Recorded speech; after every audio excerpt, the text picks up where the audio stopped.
Hello there. Et bonjour à tous, soyez les bienvenus sur Nienko TV. Je suis heureux de vous retrouver pour cette deuxième partie dédiée à la saga Star Wars. Et donc on va parler logiquement de Star Wars épisode 2, l'attaque des clones. Blind me. The shroud of the dark side has fallen. I will create a grand army of the Republic. Part of the plan. The plan. I'm a Jedi. I know I'm better than this.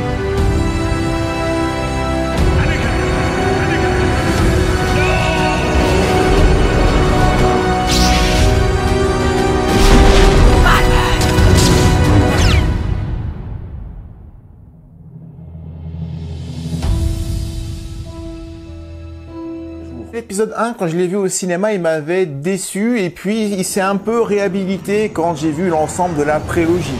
Alors que quand j'ai été voir l'épisode 2 au cinéma, ça a été l'effet inverse. L'épisode 1 a permis d'apprendre les bases de ce qu'il fallait savoir pour cette prélogie, à savoir le côté Jedi Padawan, République, séparatiste, les Jedi contre les Sith. Donc on a intégré cet univers qu'on a élargi depuis la trilogie originale, donc c'est assez passionnant à suivre ces différentes entités, ces différentes strates politiques qu'il y a partout dans cet univers, entre Coruscant, les bordures extérieures, etc. Donc on a vraiment appris à avoir une mission, à emmener un Jedi qui va aller d'un point A à un point B pour enquêter, puis qui va revenir. Enfin, il y a une espèce de petit train-train dans cette république qui est très agréable à suivre et que l'épisode 2 va pleinement exploiter. Et pourtant, avec le recul aujourd'hui, c'est l'épisode que j'aime le moins.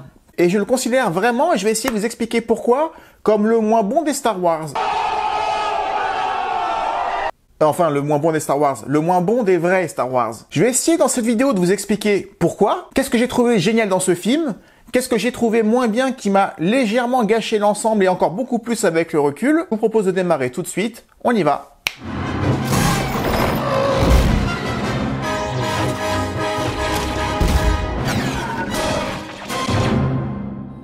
Je l'ai dit dans ma vidéo précédente, mais pour moi, l'épisode 1, la menace fantôme, a grignoté du temps de jeu. Il a mangé la feuille de match. Parce qu'on passe trop de temps sur certains éléments qui finalement ne sont pas indispensables ou qui auraient pu être mieux, notamment avec cet enfant trop jeune dont j'ai parlé dans la première vidéo. J'aurais préféré un Anakin Skywalker de 14-15 ans qu'un Anakin de 9-10 ans. On aurait pu mettre plus de choses, ça aurait peut-être été mieux joué. C'est un regret que j'ai. Et du coup, suite à cette perte de temps, on a vraiment l'impression que dans l'épisode 2, on a vraiment, et à juste titre, voulu accélérer, parce qu'il était temps de faire rentrer certaines choses pour qu'on comprenne pourquoi on arrive à l'épisode 4 avec les faits que nous connaissons. Donc Anakin, il est grand, les enjeux sont posés sur la table, Anakin a sa première mission, surveiller Padmé dont la vie est en danger, et Obi-Wan, lui, doit enquêter sur qui veut tuer Padmé, et ça va l'amener à faire un voyage dans la galaxie. On apprend que les Jedi sont tous très occupés par les agissements de Dark Sidious qui agit dans l'ombre et qui n'est toujours pas identifié, et qui passe par des intermédiaires comme le comte Dooku par exemple, pour bouger ses pions sur l'échiquier dont je vous ai parlé dans la vidéo précédente. Il y a une accélération du plan de Dark Sidious qui épuise les Jedi petit à petit et qui va du coup avoir besoin de renforts via cette armée de clones qui est créée dans le film et qui va devenir l'armée impériale que l'on connaît. Il y a une vraie passerelle qui se fait dès cet épisode-là avec la trilogie et on commence à voir où ils veulent en venir. Alors je voudrais revenir vite fait sur cette création d'armée de clones qui me semble quand même être hallucinante d'être ignorée par les Jedi à ce point-là, sachant que les Jedi en ont tellement besoin qu'ils vont même pas se poser la question, ils vont même pas se dire que cette armée de clones toute faite tombe quand même à point nommé à un moment où ils en ont vraiment besoin, même si cette armée de clones qui sort un peu d'un chapeau me pose un problème d'un point de vue scénario, à savoir qu'elle a été créée par un Jedi Sifo-Dyas dont on ne saura absolument rien, ce qui va être un prétexte pour écrire des livres dessus, parce qu'il suffit d'un nom non expliqué pour que certains aient envie de creuser le truc, histoire de prolonger l'univers et surtout de faire péter la planche à billets. Mais si tu apprends dans le film par le comte Dooku qu'un seigneur Sith contrôle la République, ce qu'Obi-Wan ne va pas forcément croire, mais est-ce qu'il va répéter à Yoda et aux autres, et que tu as une armée toute faite, au nombre incalculable, qui va être au service d'une République qui est soi-disant contrôlée par les Sith, ça m'étonne un peu que les Jedi ne se soient pas méfiés, même si c'est justifié par une phrase, au moment où le comte Dooku dit que le côté obscur a troublé la vision des Jedi. Ouais, ça excuse surtout le fait qu'ils sont un peu cons et qu'ils, quelque part, ils méritent ce qui leur arrive parce qu'ils ont rien vu venir. Et ils ont rien vu venir pourquoi? Parce que dans l'épisode 4, les Jedi ne sont plus là, ou alors très peu. Et donc il faut justifier pourquoi on passe de centaines de Jedi dans la galaxie à une poignée. Et en 3 films, en fait, tu te rends compte que c'est super court pour rendre le tout assez crédible. Donc j'ai ce petit regret avec cette armée des clones qui, je trouve, sort de nulle part, mais j'applaudis toujours ce plan de Palpatine d'avoir créé 2 armées. Une armée de droïdes. Qui ne connaît pas cette armée de clones, et cette armée de clones, alors que finalement c'est le même camp qui se tape dessus sans qu'il le sache vraiment. C'est-à-dire que c'est Palpatine qui est à la tête des deux, enfin Palpatine Dark Sidious. Et je suis toujours fan de ce gars-là et de son plan. Mais je suis beaucoup moins fan de la réaction des Jedi par rapport à l'existence de cette armée, alors qu'ils ont l'information qu'un seigneur Sith s'est infiltré dans la République, ils savent pas à quel point. Mais avec les agissements de Palpatine dans l'épisode 3, je suis vraiment étonné que personne n'ait rien compris. Plutôt, mais on en parlera dans l'épisode 3. Reste que pour en revenir à cet épisode 2, je trouve que contrairement à l'épisode 1, il est rempli de bonnes scènes, voire de très bonnes scènes, qui font parfois partie des meilleures scènes de tous les Star Wars. Le premier, c'était lent, un pic, lent, un pic, lent, un pic. Ici, ça sera plus un rythme cardiaque, vous voyez, sans pour autant être parfait, je vais essayer d'expliquer pourquoi, mais ça commence très bien, cette tentation sur Padmé, il y a la poursuite d'Coruscant qui est sympa, avec cette poursuite en voiture dans les airs, et puis ces ascensions de chute libre de Obi-Wan d'un côté et d'Anakin de l'autre qui sont chopés par les voitures, dans un style de 5e élément, faut quand même le reconnaître, mais en tout cas, c'est très bien, et c'est une belle entrée en matière. Et la scène d'action suivante, avec le duel entre Obi-Wan et Jango Fett sur la planète des cloneurs, est très sympa aussi, avec cette course-poursuite qui continue dans l'espace, et cette bataille spatiale avec les bombes soniques. Mais les bombes soniques, c'était une claque à l'époque au cinéma.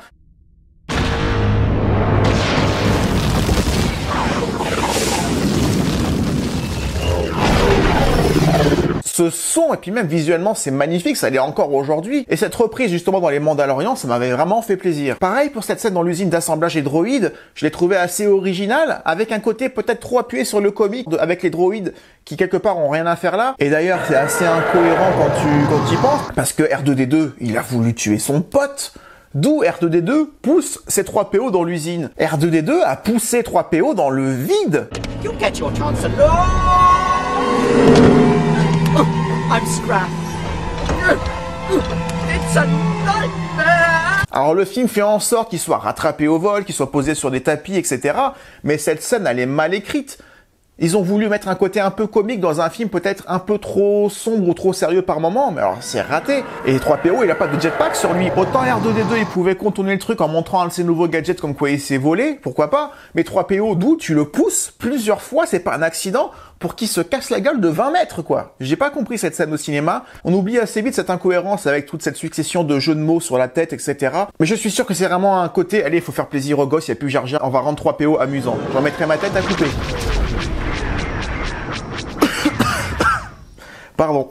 Juste après, on enchaîne avec une très bonne scène, encore une fois, peut-être la meilleure du film, celle que je préfère, dans l'arène, avec Anakin, Obi-Wan et Padmé qui se retrouvent enfin dans la même scène après avoir été séparés tout le film, et chacun devant affronter sa créature sans aucune arme, avec juste leur intelligence et leur sang-froid, y compris pour Padmé d'ailleurs. J'adore comment Obi-Wan affronte cette créature vraiment acharnée, là, cette espèce d'araignée géante qui va s'acharner sur lui, y compris quand il aura son sabre, parce qu'elle voudra sa revanche, la petite saloperie. J'aime bien le fait que Padmé affronte avec ses moyens cette espèce de chien là. D'ailleurs, il y a une succession de bonnes punchlines d'Obi-Wan, genre t'as réussi à transmettre le SOS? Oui, puis après on a décidé de venir nous aider. Ah ouais? Bravo. Ça c'est bien, vous voyez, ça c'est de la bonne punchline, ce qui manquait cruellement dans l'épisode 1. Je trouve ça vraiment génial, la façon dont ils se libèrent tous les trois, la façon dont Anakin se sert de sa créature pour tuer la deuxième. Franchement, il y a rien à dire, c'est du Star Wars, c'est ça qu'on veut, c'est ça que les gens veulent. Même la Fédération du Commerce, au moment où Padmé arrive à neutraliser son chien toute seule pendant un moment, et qui dit « Mais elle n'a pas du tout le droit de faire ça, il faut la battre !» Même ça, c'est drôle. Et là, il y a Dooku qui lâche une phrase. Patience, Viceroy, patience, she will die.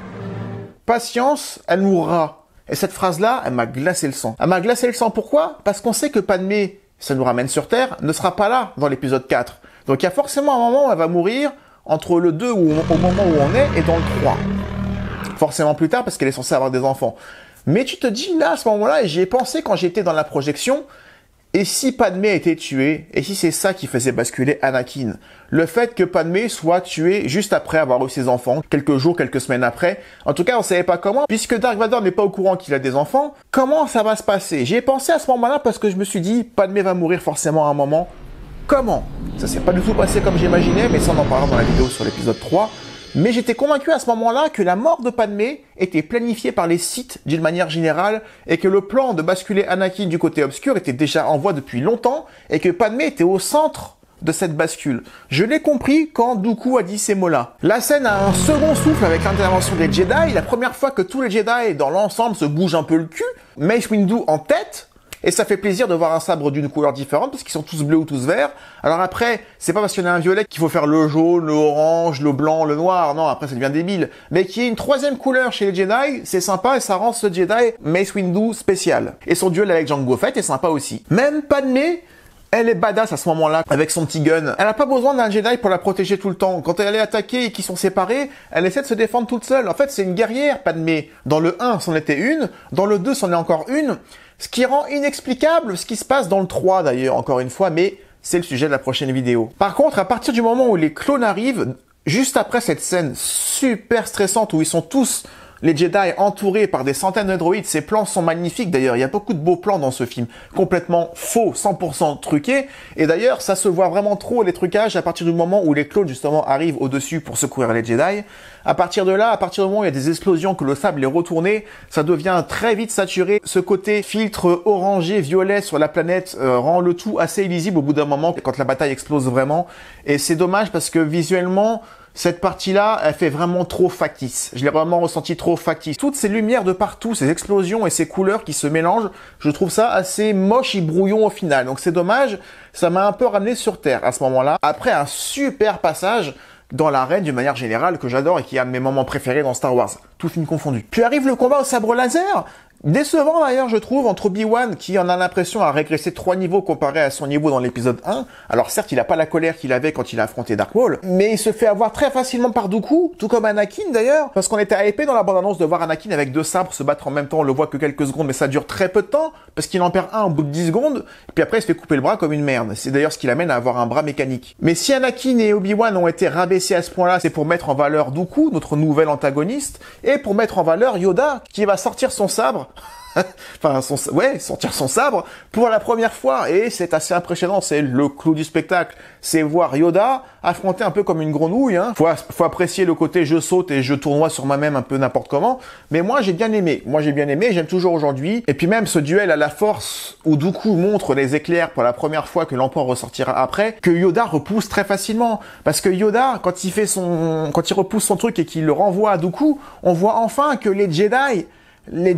sont pas plus faibles que les Sith, parce qu'on peut en douter. Jusque-là, tout est fait pour nous montrer qu'il faut 2 Jedi pour maîtriser un Sith, que le côté obscur il est plus fort, il est plus rapide, plus séduisant, comme disait Yoda. Mais Yoda, c'est la preuve que les Jedi, ils peuvent avoir ce niveau-là aussi, mais qu'ils veulent pas l'utiliser. C'est la sagesse, quoi, c'est Yoda. Et donc Yoda, à partir de ce moment-là, quand on voit qu'il rivalise avec les pouvoirs qu'a l'empereur, on se dit que Yoda, c'est le meilleur. Et encore une fois, c'est quelque chose qui me posera un problème dans l'épisode 3, parce que pour moi, jamais Yoda ne doit perdre le duel face à Palpatine, vu ce qu'on a montré de Yoda. Mais, encore une fois, je déborde sur la prochaine vidéo, on en reparlera. Donc, pour résumer, le film est rythmé, le scénario s'éparpille beaucoup moins que dans l'épisode 1, on gagne du temps, parce que l'épisode 1 a quand même fait le travail d'introduction, mais il y a quelque chose, comme je vous ai dit, qui vient gâcher l'ensemble. Il y a un fil rouge dans le film qui ridiculise tout le film à lui tout seul et qui déteint, qui décolore tout ce beau tableau. Il y a un raisin pourri qui entame toute la grappe. Enfin, vous aurez compris ce que je veux dire. Cet élément majeur, central, et c'est bien le problème, c'est parce qu'il est central, qui gâche le film, c'est cette histoire d'amour. Et c'est pas un petit truc, hein. Cette histoire d'amour est ridiculeusement mal écrite, mal brancouillée, mal jouée, cliché aussi. Comme si c'était un débutant ou un ado de 12 ans ou une ado de 12 ans qui aurait écrit les dialogues. Je crois plutôt que George Lucas et les histoires d'amour, ça devait pas être ça. Puis aussi, je pense qu'il n'a pas le temps. En 3 films, d'ailleurs, j'aurais préféré qu'il y ait 4 films, en fait. L'épisode 4 aurait dû se nommer l'épisode 5 et qu'ils prennent plus le temps de développer Anakin, de développer Padmé, de développer Obi-Wan, comme il a développé Palpatine, parce qu'ils sont pas tous développés avec égalité dans le temps et avec le même traitement. Et du coup, ce qui en souffre, c'est cette histoire d'amour programmée, cette histoire d'amour forcé, cette histoire d'amour malsaine même, entre ce môme qui a bien grandi, hein, ils ont rattrapé le coup, ils l'ont fait même plus grand qu'elle, heureusement d'ailleurs. Mais ces dialogues, ça commence avec la cheminée, quand ils sont tous les deux à la cheminée, après s'être embrassés pour de faux sur la petite terrasse, là, génial ce baiser là. Non. Salope.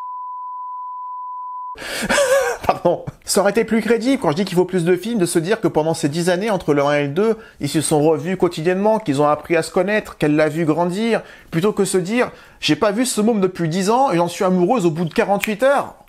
Lui, peut-être, pourquoi pas, il avait les yeux pleins d'étoiles quand il l'a vu, mais elle, pas spécialement. Et c'est pas avec ce genre de dialogue, tu as capturé mon cœur et tu le mets au supplice, ou elle qui dit avant d'entrer dans l'arène, je meurs un peu plus chaque jour depuis que tu es revenu dans ma vie.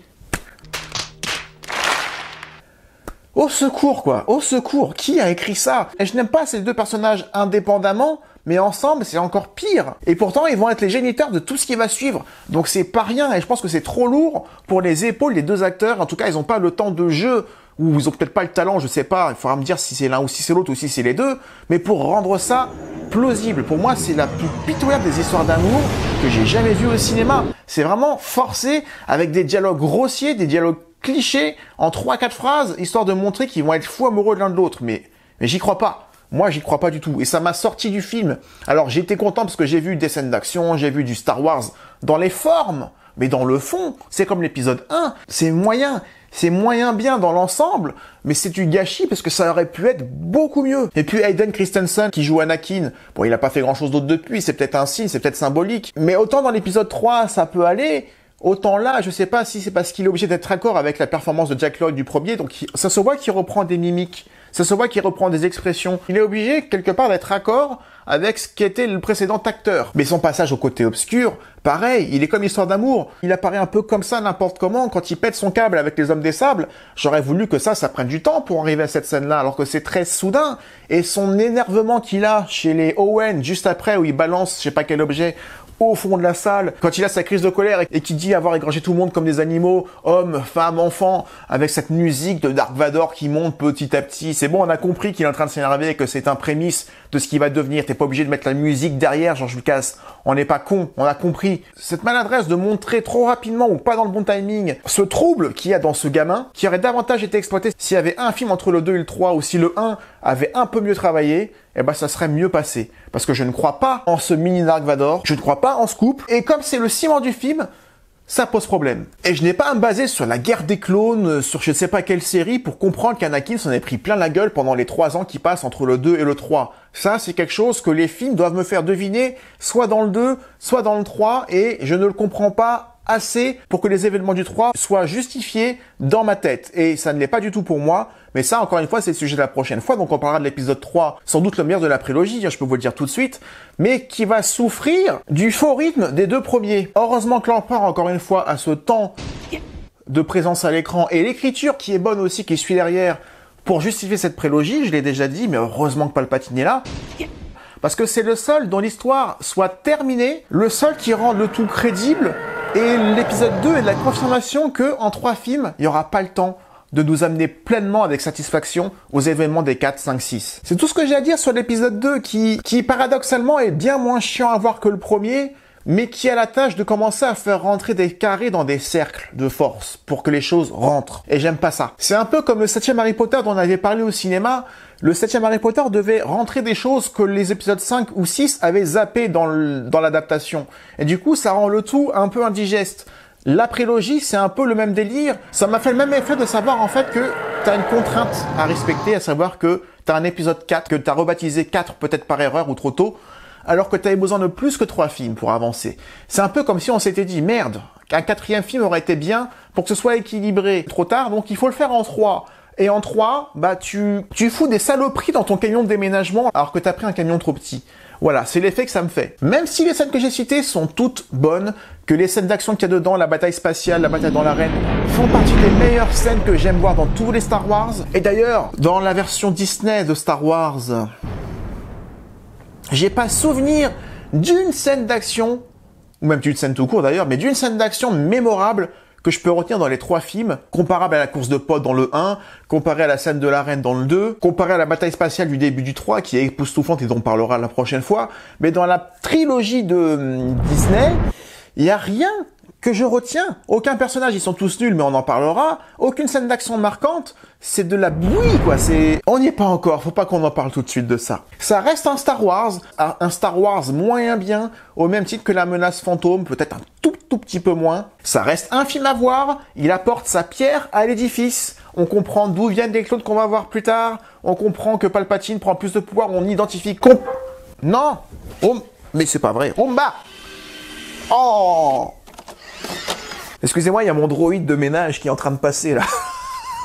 On voit donc que l'armée de Palpatine, alias l'Empereur, est en train de prendre place. On voit qu'ils sont très nombreux. Ce magnifique plan où il est tout en haut de son armée en train de contempler son empire, son futur empire du mal. Ça finit sur un joli plan de mariage, bien cucu encore une fois, mais avec une super musique de John Williams qui fait beaucoup plus passer les sentiments qu'ils ont que leur propre interprétation à l'écran. Parce qu'encore une fois, John Williams, c'est magnifique. Mais c'est allé trop vite, alors que le premier est allé trop lentement. Je sais pas si vous voyez ce que je veux dire au final, mais le 3, il aura ce rôle un peu ingrat de tout rattraper ou de tout mettre parce que le 1 a trop pris de retard. C'est le message que je veux que vous reteniez de ce que j'ai pensé de tout ça, c'est que le 2 rattrape le retard du 1 et que le 2 n'a pas eu le temps de tout faire parce qu'il a rattrapé le 1 et que du coup le 3 va devoir rattraper aussi un peu le 2 pour finalement à chaque fois être en décalage. Mais ça c'est une autre histoire. J'espère que tu auras apprécié cette vidéo. Pense à la partager si elle t'a plu. Pense à t'abonner à la chaîne si c'est pas déjà fait. D'ici là, prenez soin de vous. Ciao.